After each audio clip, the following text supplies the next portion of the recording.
স্বাগতম আপনাদের রহস্য আর বুদ্ধির এক নতুন জগতে। আপনারা দেখছেন অ্যানিম্যাজিক্স বাংলা।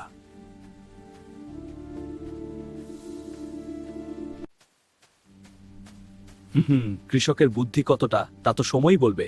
ভুলবেন না, নতুন এপিসোড দেখতে চোখ রাখুন অ্যানিম্যাজিক্স বাংলাতে।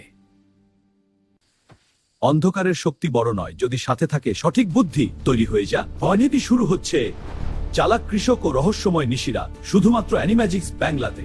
ভোর 5:15, চারপাশ যেন এক অদ্ভুত নিস্তব্ধতায় ঢাকা।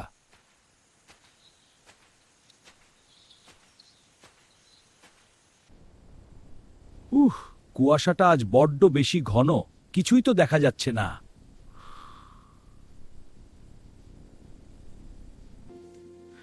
ভয় পাস না রে রাঙ্গা, আমি আছি তো। চল মাঠে যাই।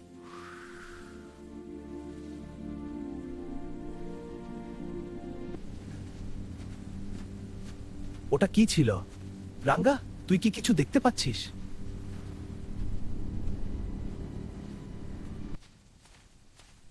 মাঠের বাতাসটা আজ কেমন যেন ভারী। রাঙ্গা, তুই কি অদ্ভুত কোনো গন্ধ পাচ্ছিস?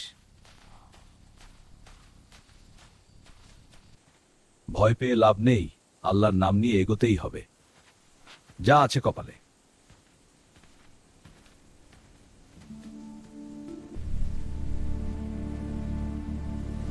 কে কে ওখানে? রাঙ্গা, দেখলি ওটা কি ছিল? মানুষের মতো মনে হলো তো। এ কি দেখছি আমি? পা দুটো উল্টো কেন? ওরে আল্লাহ, এটা তো মানুষের কাজ নয়।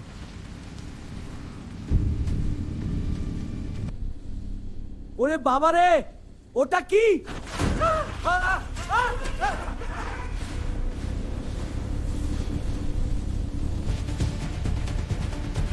থামিস না রাঙ্গা, আরো জোরে, ওটা আমাদের ধরে ফেলবে। ওরে আল্লাহ, রক্ষা করো।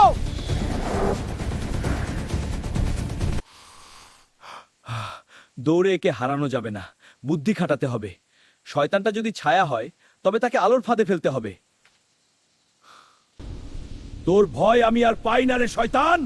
এই নে মানুষের বুদ্ধির তেজ দেখ।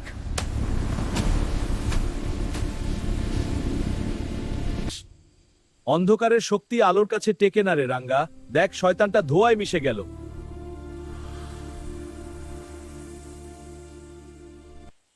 চল রাঙ্গা, বাড়ি যাই। সাহস আর বুদ্ধি থাকলে কোনো অন্ধকারই মানুষকে থামাতে পারে না।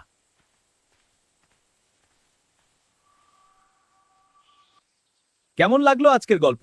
কমেন্টে জানাতে ভুলবেন না কিন্তু। আর হ্যাঁ, পরের গল্পটা আরো দারুণ হবে। দেখা হচ্ছে সামনের সপ্তাহে।